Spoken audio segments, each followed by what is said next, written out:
것에 대한 단결이라는 제목으로 본문의 말씀을 좀 살펴보려고 합니다. 세상 사람들과 다르게 신자들은 분명히 악한 것에는 미련한 사람이 되어야 합니다. 신자라는 악에 대하여는 미련하고 선에 대하여는 지혜로운 사람들이라고 성경은 말합니다. 바울은 분명히 이렇게 말했어요. 선한 데는 지혜롭고 악한 데는 미련한 사람이 되어라 라고 말씀했습니다. 희생하고 사랑하고 양보하는 것을 추구하며 진실하고 정직한 방향으로 살아가려고 애쓰는 것이 선한데 지혜로운 성도들의 모습입니다. 단 한마디로 표현한다면 우리는 사랑하는 데 단결해야 하는 것입니다. 그것이 그리스도께서 우리에게 보이신 사랑임을 잊어서는 안 됩니다. 그러나 여러분, 우리가 살고 있는 세상이라는 곳은 특별히 믿음이 없는 자연인들은 그 죄인된 본성으로 살고 있기 때문에 악한 것에 대하여 단결하고 일치합니다. 악을 도모하려고 합니다. 그렇기 때문에 세상 돌아가는 상태를 보게 되면 여러분들과 제가 잘 아시다시피 부정부패가 만연하고 서로가 서로를 믿지 못하며 서로를 공격하는 것이 통상화되어 있는, 일반화되어 있는 것을 우리는 잘 알고 있습니다. 이런 험악한 세상 속에서 물들지 않으려고 애쓰는 사람들이 그리스도인입니다. 오늘 예수님을 향하여 강력하게 공격하는 무리들이 있었습니다. 그래서 오늘 본문을 자세히 보게 되면 그들이 모두 예수님을 죽이고자 단결하여 모의하는 것을 볼 수 있습니다. 그들은 당시 존경 만든 대제사장과 바리새인들이었습니다. 이들은 당시에 명예가 있는 사람들이었고 권력이 있는 사람들을 대표하는 지도자들이었습니다. 흔히 명예와 권력, 죄물이 많으면 사람 또한 넉넉하고 성품이 좋을 것 같지만 그렇지 않습니다. 그래서 예전에 이런 말이 있죠. 가진 자들이 오히려 더 심하다는 말이 있듯이 많이 가졌다고 해서 인간의 죄악된 본성이 해결되지 않음을 잊지 말아야 합니다. 그래서 아셔야 될 것은 가난한 사람이든 부자이든 그의 죄성은 다 똑같기 때문에 항상 그 잔혹하고 악한 일들을 도모하려고 하는 마음이 여전히 똑같이 동일하게 존재하고 있다는 것입니다. 예수님 없이는 모든 사람들은 자신이 처해 있는 상황과 환경에서 악을 도모하고 악에 대하여 즐거워한다는 사실을 알아야 합니다. 말씀을 준비하면서 이 땅에 살고 있는 인간들이 도대체 어떤 지금 상태와 어떤 처지에 놓였을까라고 생각해 보니까 이런 것 같아요. 밤중에 검은 선글라스를 쓴 상태, 그게 바로 인간의 모습이에요. 어두컴컴한 밤중에 선글라스는 쓰지 말아야죠. 그러나 모든 사람들은 지금 선글라스를 끄고 밤에 쓰고 밤에 돌아다니고 있는 실정과 같습니다. 잘 보여야 뭘 짓든가, 잘 보여야 어디를 가든가 하죠. 많은 사람들이 죄인으로 출생하였기 때문에 자신이 걸어가고 있는 목적지와 방향도 제대로 알지 못하는 채 그저 자기 자신만 잘난 척하고 자기 자신이 옳다고 말하며 자기 자신의 고집만 내세우며 살아가는 것이 이 땅의 모든 인류의 모습이 아닐까라고 생각을 해봅니다. 제가 얼마 전에 아파트 단지 주민을 위해 봉사를 했던 적이 있습니다. 단지 전체를 대표해서, 저희 단지가 1500세대인데 단지 전체를 대표해서 행정적인 업무를 보고 단지 주민들에게 일률적으로 전기요금을 할인받게 하는 그 일에 앞장서서 봉사했던 적이 있습니다. 결국 그 일들이 잘 해결이 되어서 1500세대에서 각각 7,000원, 8,000원 정도씩 매달 이렇게 할인을 받고 있습니다. 사람들이 너무나도 행정적인 업무를 모르는 것 같아서 제가 옆에서 도와드렸습니다. 솔직히 하나님의 역사가 있다면 전도하는 차원에서 제가 그 일에 앞장서게 되었습니다. 왜냐하면 아직 우리 교회가 개척교회이고 함께 또 하나님이 부르시는 선택된 백성이 있지 않을까 생각해서 그 일을 도왔습니다. 물론 아직 결론이 그분들이 마음이 움직여져서 예수님 안으로 들어오게 될지는 잘 몰라요. 하지만 어찌됐든 제가 앞장서서 그 일을 도왔습니다. 그 일이 저를 통해 수월하게 이루어지고 전혀 막힘없이 진행되는 것을 다른 사람들이 보면서 단지에 이상한 소문이 돌기 시작했습니다. 젊은 사람이 돈을 먹었다. 뭘 바라고 그 일을 하고 있다. 통장으로 우리들의 돈이 들어간다더라. 그리고 저에게 전화가 몇 통씩 왔습니다. 그것을 경험하면서 이처럼 이 시대가 얼마나 악하면 봉사를 하여도 서로가 미워하고 시기하여 선한 것을 보면서도 스스로 자신들의 추측에 맞게끔 오해하는 것을 보게 되었습니다. 서로가 믿을 수 없다는 것이죠. 진실과 정직이 결여된 상태가 바로 세상적인 상태입니다. 말을 많이 만들어내고 비난하고 수근수근하는 것이 믿음이 없는 사람들의 아주 자연스러운 모습입니다. 그들을 위해 봉사했는데도 돌아오는 건 칭찬과 대접보다도 비난과 오해였습니다. 그럼에도 아랑곳하지 않고 진실하게 아파트 주민을 위해 봉사했습니다. 제가 그분들이 저를 비난하고 저를 정죄하고 저에게 손가락질하는 것 때문에 상처받았을까요?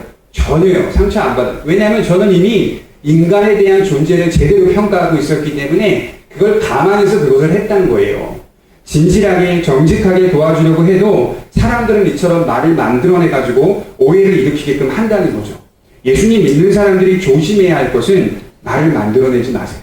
특별히 연세가 많은 분들은 특별히 이거 조심하셔야 돼요. 어느 교회를 가나 제가 보는 게 뭐냐면 권사님들을 말씀하실 때마다 조심하셔야 돼요. 말 만들어내고 말을 지어내고 그렇게 얘기하는 것이 아님에도 불구하고 말을 만들어내서 오해의 소지를 일으켜가지고 많은 성도들을 시험에 들게 만드는 그런 권사님들을 제가 굉장히 많이 봤어요. 교회에서. 이런 부분들에 대해서 예수 믿는 사람들은 말 한마디 하거나 행동 한마디 할 때마다 조심스럽고 주의하려 감당할 때 하나님 보시기에 옳은 자세의 모습을 갖추는 겁니다. 지난주 제가 말씀을 드렸죠. 예수님께서 죽었던 나사로를 살려주시고 인간의 비참한 상태를 지적하시면서 부활과 구원을 말씀하셨습니다. 여러분, 예수님이 십자가에 죽으신 것이 무언가의 보상을 바라고 기적이나 그런 행동들을 나타내 주신 것입니까? 그렇지 않잖아요. 예수님이 십자가에 죽으시고 부활한 것은 그저 많은 사람들이 구원을 받게 하기 위한 마음으로 죽으신 거예요. 디모데전서 2장 4절에 보면 하나님이 모든 사람의 구원을 받으며 진리를 아는 데 이르기를 원하시느니라 라고 말하고 있어요. 모든 사람들이 구원을 받고 진리를 알아가는 데 이르기를 원하시는 게 누구의 마음이라고요?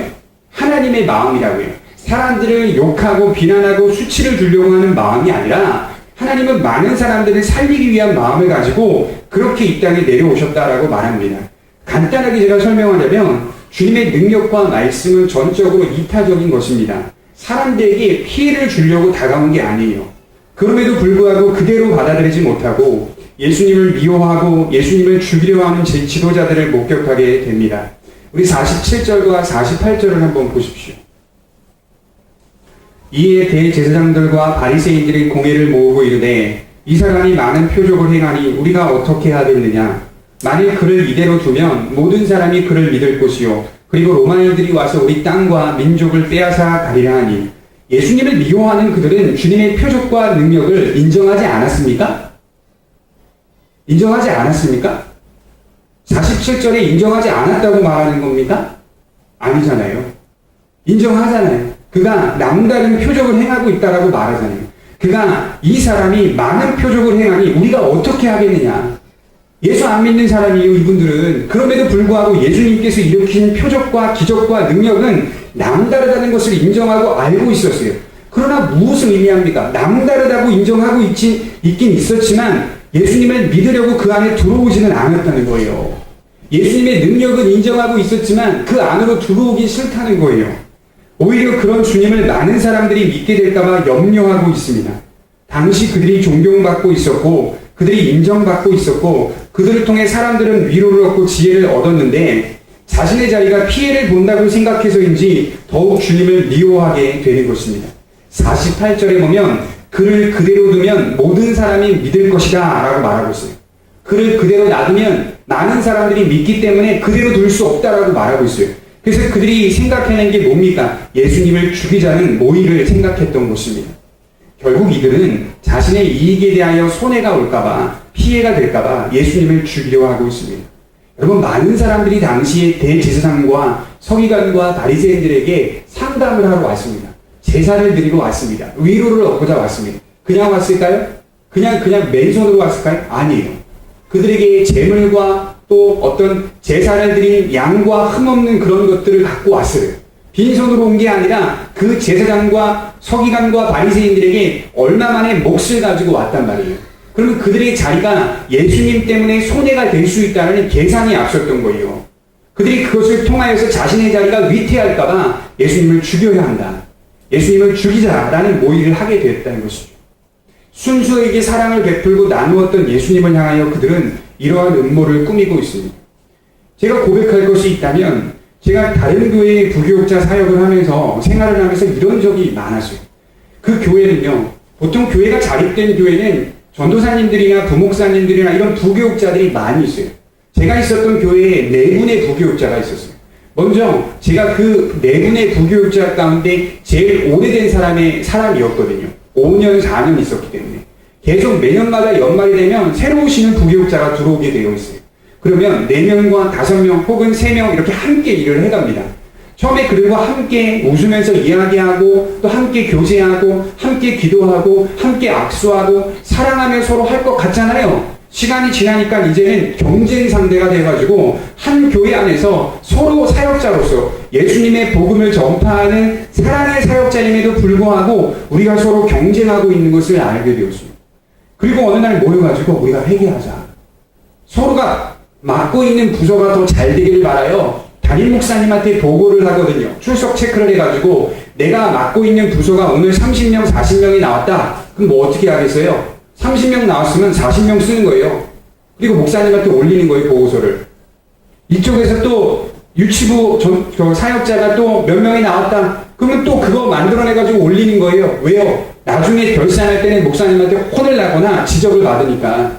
왜 사람들에게 신방하지 않느냐? 왜 그렇게 많은 사람들이 나오지 못하고 있느냐? 지적받을까봐, 인정받지 못할까봐. 우리가 서로 함께하는 사역짐에도 불구하고 정직하지 못하게 된 적이 있습니다. 그러니 얼마나 마음이 힘들었을까요? 과연 내가 이렇게 해야 하는 건가? 이게 목회자로 걸어가는 이 일상인가? 이게 우리의 현실인가? 그런 것 때문에 굉장히 회의스러울 때가 많았습니다. 돌아오면서 그런 생각을 했어요. 아, 이게 교회 안에서 똑같이 죄인된 본성이 드러나게 되어 있구나라는 생각들을 하게 되었습니다. 그리고 우리의 반성과 우리의 잘못들을 뉘우치고 사람들에게 우리 사역자들과 함께 대화를 했던 적이 있습니다. 우리 이렇게 가지 말자. 하나님 앞에 정직하게 옳지 않게 행동하지 말자. 정직하게 그냥 있는 그대로 하고 우리가 서로의 부서를 위해 도와주자. 그렇게 마음 먹고 서로 이야기하고 함께 기도하니까요. 그 다음 달부터는 이제 서로가 서로의 부서를 도와주기 시작하는 거예요. 이 사람 뭐 어렵다 그러면 청년부를 맡고 있는 우리 사역자가 유치부를 맡고 있는 사역자를 도와주는 거예요. 유치부 사역자는 다음에 또 청년부가 어려움이 생기면 또 청년부를 도와주는 거예요. 서로가 이렇게 합작해서 도와주기 시작하니까 더 힘이 되고 하나님의 나라의 일들이 잘 감당할 수 있게 됐다는 거죠. 너무나 아프고 너무나 굉장히 좋지 않은 기억이었습니다. 이건 모든 사람들에게 있는 죄인된 본성인 것 같습니다. 자신의 자리가 위태할까봐, 자기의 이익이, 자기가 손해를 볼까봐 이런 마음을 갖게 되기 시작하면 상대가 뭘로 보여요? 적으로 보이는 거예요. 저 사람 죽이자. 저 사람 공격하자. 이런 마음을 갖게 된다는 거죠. 적어도 여러분 공격할 만한 원인이 있어야 하는데 예수님에게는 그럴 만한 잘못이 없었습니다. 예수님의 진실함과 권위, 능력 때문에 많은 사람들이 주님께로 몰려드는 것을 보면서 자신들의 위치가, 자리가, 피해가 올까 두려워 주님을 죽이려 하고 있다는 겁니다. 여러분 세상이 바라보는 기준이 뭡니까? 희생입니까? 이득입니까? 사람과의 관계를 맺을 때에도 세상은 별 도움이 되지 않으면 관계를 맺으려 하지 않습니다. 이것은 굉장히 세상적인 기준입니다. 또한 공격을 받으면 가만히 있지 않고 되갚아 주려고 하는 것이 세상적인 방식입니다. 말을 만들어내서 가만히 있는 진실한 사람을 공격하는 것이 세상적인 방식입니다. 자신들도 부정부패가 심하면서 남에 대한 부패와 부정을 보면 이를 바득바득 갈려서 죽이려 하는 모습이 세상의 모습입니다. 여러분 청문회 보세요.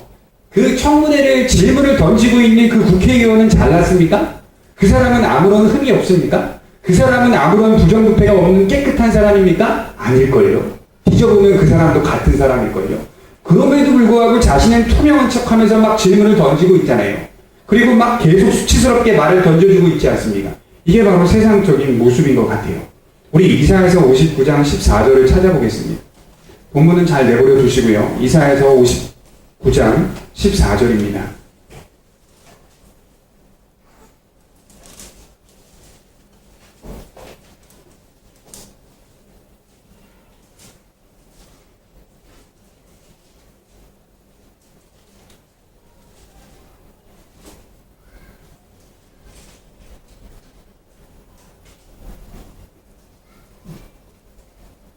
구약성경입니다. 이사야서는 59장 14절입니다.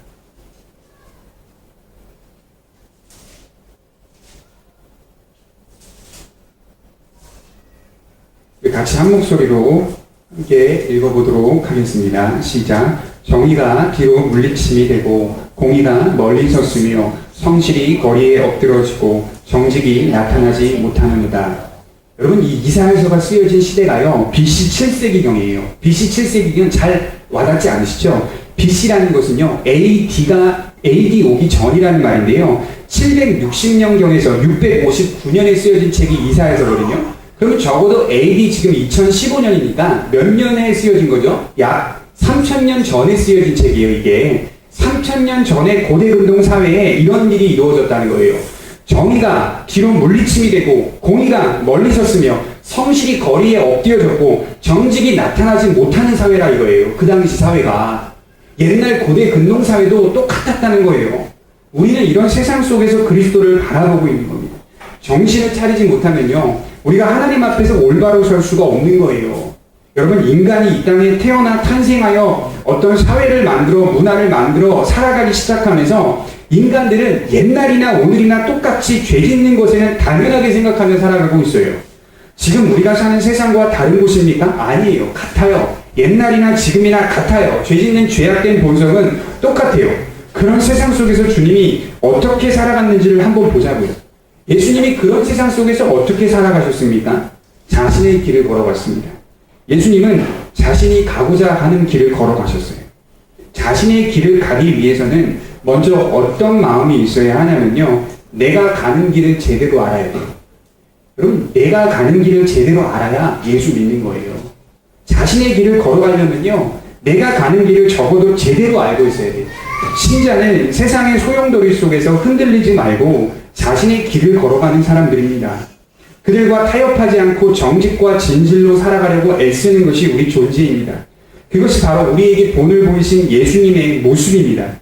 부정하고 부패한 세상 앞에서 예수님은 어떻게 맞서셨습니까? 칼을 빼셨습니까? 방패를 드셨습니까? 세상이 욕하고 한다 하여도 그들에게 똑같이 대하셨습니까? 그렇지 않았잖아요. 예수님은 자신의 길을 걸어가셨습니다. 신자의 인생은 누가 더 하나님을 많이 닮아가느냐의 싸움입니다. 하나님을 닮아갈수록 우리 인격이 변하고 삶의 자세가 변하게 되는 겁니다. 우리 고린도후서 6장 한번 찾아보겠습니다. 고린도후서 6장 6절에서 7절입니다.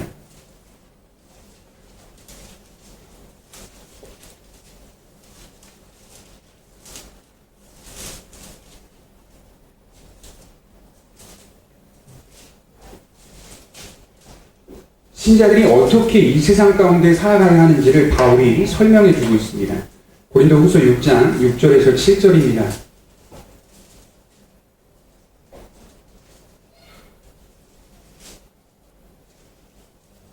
우리 같이 한번 읽어보도록 하겠습니다. 시작. 깨끗함과 지식과 오래 참음과 자비함과 성령의 감화와 거짓이 없는 사랑과 진리의 말씀과 하나님의 능력으로 의의 무기를 좌우에 가지고 담지 않으려고 하는 건 자연스럽게 믿음이 없다는 것을 스스로 증명하고 있는 겁니다. 바울이 그러죠. 너희는 깨끗함과 너희는 지식과 너희는 오래 참음과 너희는 자비함과 너희는 성령의 감화와 거짓이 없는 사랑과 진리의 말씀과 하나님의 능력으로 의의 무기를 좌우에 가져라. 한쪽만 갖지 말고 다 가지고 있어라 라고 말씀하고 있는 거예요. 반드시 신자는 자연스럽게 연결되어야 합니다. 여러분, 씨앗이요, 살아있는 씨앗이 땅에 심겨지면 언젠간 시간이 지나서요, 자연스럽게 나무가 되고 꽃이 피고 열매를 맺게 됩니다. 왜 그렇죠? 씨앗이 처음부터 어떻기 때문에? 살아있었기 때문에.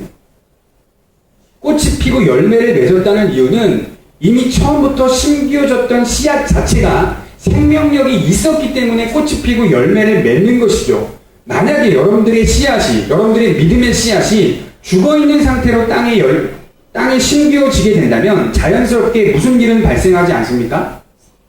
나무가 되고 꽃이 피고 열매를 맺는 일은 발생하지 않아요. 죽은 씨앗으로 여러분들의 믿음이 시작했다면 절대로 열매는 안 맺어요. 절대로 나무는 생기지 않아요. 절대로 꽃이 피지 않습니다. 자연스러운 거예요.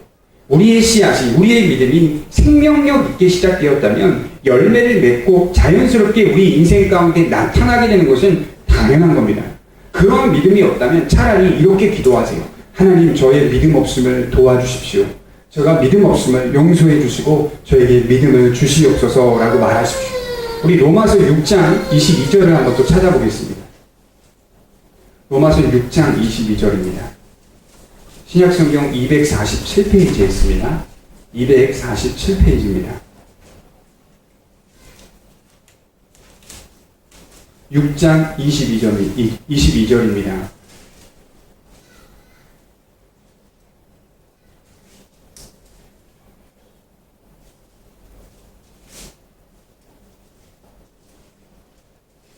같이 한번 큰 소리로 읽어보도록 하겠습니다. 시작. 그러나 이제는 너희가 죄로부터 해방되고 하나님께 종이 되어 거룩함에 이르는 열매를 맺었으니 그 마지막은 영생이라. 예수님이 우리에게 오셔서 구원을 베풀어 주셨다는 말은 그냥 죄를 사해 주셨다는 말이 아니에요. 오해하시면 안 돼요. 죄만 사해 준 게 아니라요, 거룩함에 이르는 열매를 맺게 하시고자 구원을 베풀어 주셨다는 거예요.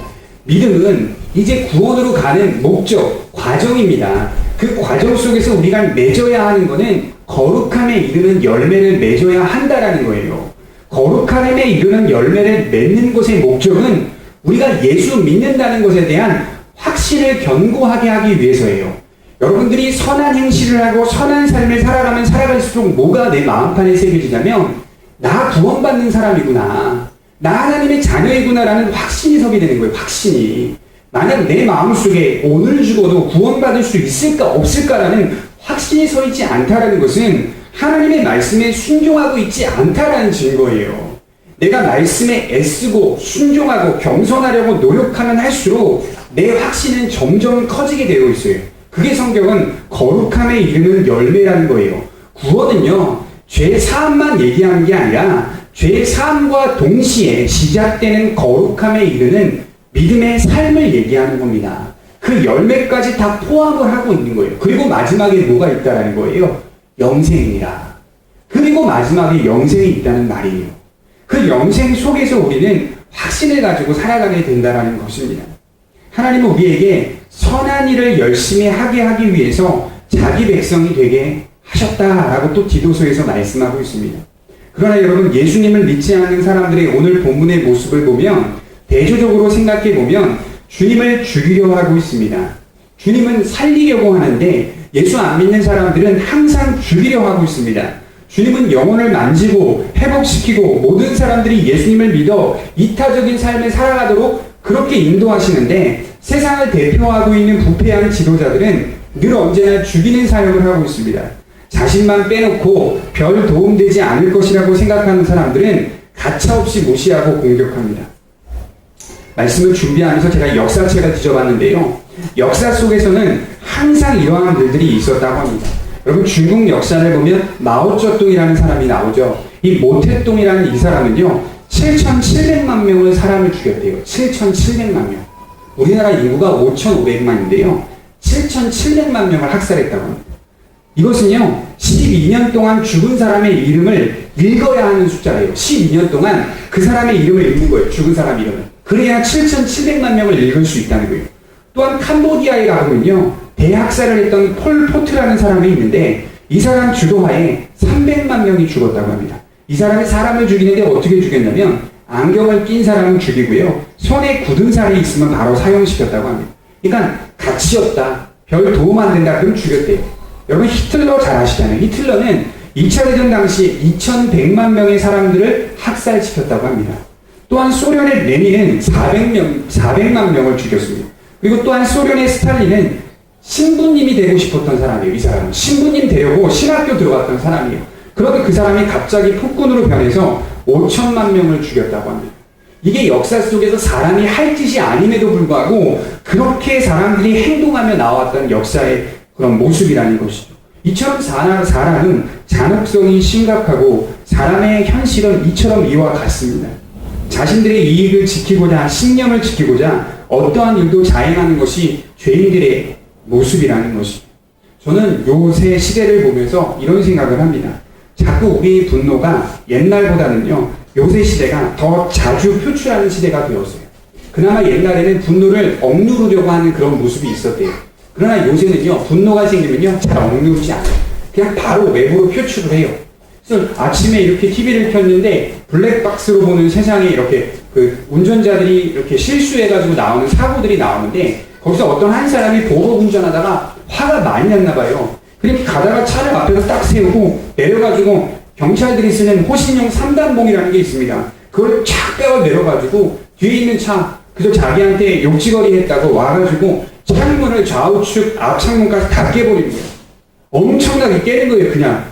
그리고 분이 안 풀렸는지 좀 몇 번 깨고 들어가면 되는데 혼자 막 발광을 하고 있는 거예요, 분노하면서. 자기의 분노를 외부로 막 표출하는 시대예요, 이제는. 얼마나 한 사람이 살인당하고 한 사람이 범죄에 피해를 당했다는 것은 이제 뉴스를 보면 아무것도 아니에요, 우리는. 들으면 들어도 별로 그렇게 쇼크도 아니에요. 충격도 아니에요. 그런 시대와 세상 속에 살아가고 있습니다. 어떻게 살아가실 거예요? 이런 세상 속에서 어떻게 살아가실 겁니다. 우리도 분노하시겠습니까? 우리도 외부로 표출하시겠습니까?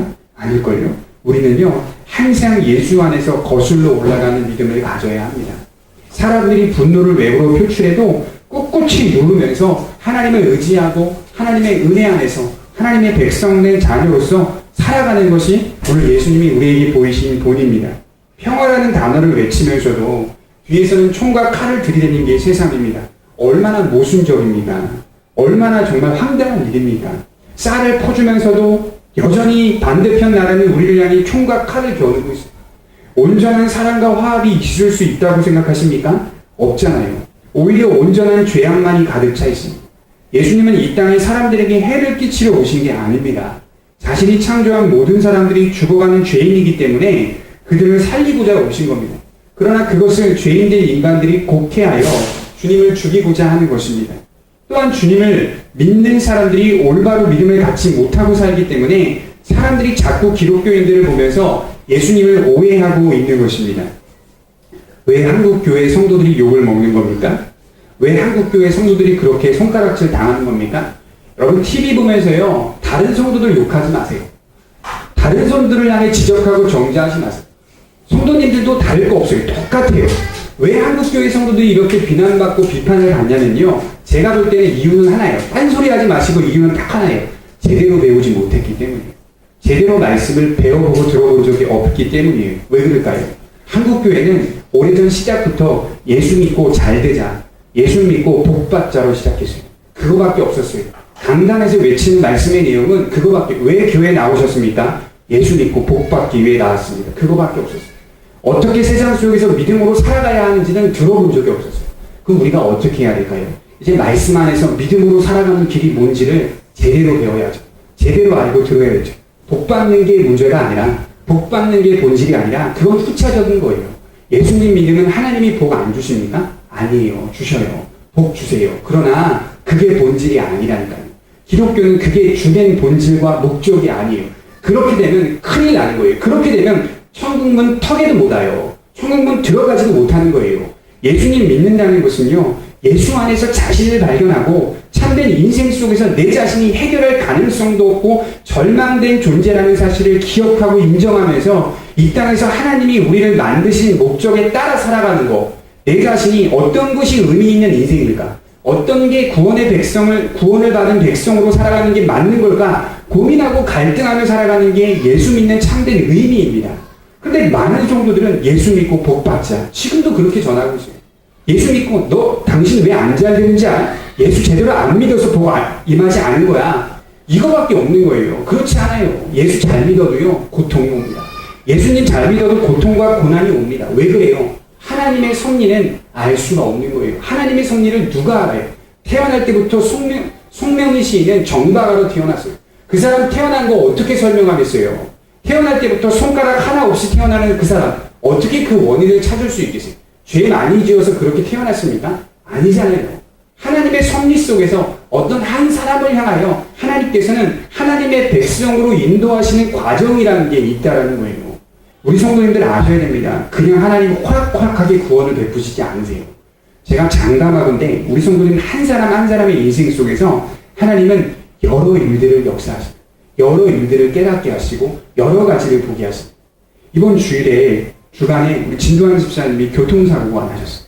그래서 교통사고가 나가지고 이렇게 일들이 생겨가지고 특별히 무슨 신체적인 어떤 속내를 본다거나 피해를 보지 않고 하나님 안에서 정말 잘 마무리가 되어서 차만 수리하게 되는 일들이 이루어졌습니다. 무엇을 얘기하고 싶으냐면 우리 하나님 백성의 한 사람의 인생 속에서 다양한 사건들을 하나님이 일으켜가지고 그 사람이 믿음의 사람으로서 분명하게 믿음을 갖고 살아갈 수 있도록 역사에 가신다는 거예요. 맹목적으로 우리를 인도하시지 않는다는 거예요. 하나님은 분명히 우리 성도님들의 인생에 개입하십니다. 개입하셔서 스스로가 고민하고 갈등하게 하십니다. 그리고 예수 안에서 든든하게 세워가도록 하나님이 이끌어 가십니다. 우리를 오히려 든든하게 또 견고하게 세워가고자 하는 그런 역사를 보이십니다. 복음을 통하여 가정이 변화되고 변화된 가정에서 자녀들이 하나님을 인정하고 의지하며 자라고 그리고 그들이 성장하여 직장에서 삶 속에서 하나님의 뜻대로 진실하게 살아가게 하는 것, 하나님이 한 사람을 통하여 역사하십니다. 그 사람을 통하여서 하나님의 일들을 막 이루어 가십니다. 그래서 그 사람이 다른 사람들에게 영향을 끼치고 복음의 역할을 다하도록 하나님께서 이처럼 인도해 가시는 겁니다. 믿음은 살리는 역할만을 합니다. 죽이고 파괴하는 역할을 하지 않습니다. 세상이 악을 도모하는 일에 일치하는 것으로 나아가고 있다면 우리 또한 더욱 예수님 안에서 단합된 모습으로 일치하셔야 됩니다. 우리 지금 다 선한 것에 일치하셔야 돼요. 우리 지금 다 선한 것에 단결하셔야 돼요. 자꾸 진실하지 못한 것에 단결하고 악을 도모하기 시작하면 하나님 가만히 있지 않습니다. 하나님이 개입하셔서 그가 하나님의 사랑스러운 백성이라면 역사하시고 깨닫게 하시고 보이시고 그 목적대로 인도하십니다. 그게 바로 성경에서 말하는 하나님의 열심입니다. 바라기는 오늘 말씀의 핵심은 애쓰시라는 거예요. 애쓰시라는 거. 애쓰셔서 예수님을 닮아갈 수 있기를 바랍니다. 믿음은 교회 안에서만 있지 않습니다. 교회 안은요, 시작하는 거예요. 시작. 딱 요일 땅하면 달리기에서 시작하는 장소가 어디라고요? 교회예요, 교회. 이건 시작만 하는 거예요. 시작하시고 달리는 건 여러분들이 하시는 거예요. 여러분들이 하시면서 그 세상 속에서 달려가시면서 주님을 닮아가려고 애쓸 때 하나님이 도와주시는 거예요. 도와주심과 동시에 내가 구원받은 사람이구나 라는 것을 확신하게 하신다는 사실을 믿으시기 바랍니다. 기도하도록 하겠습니다.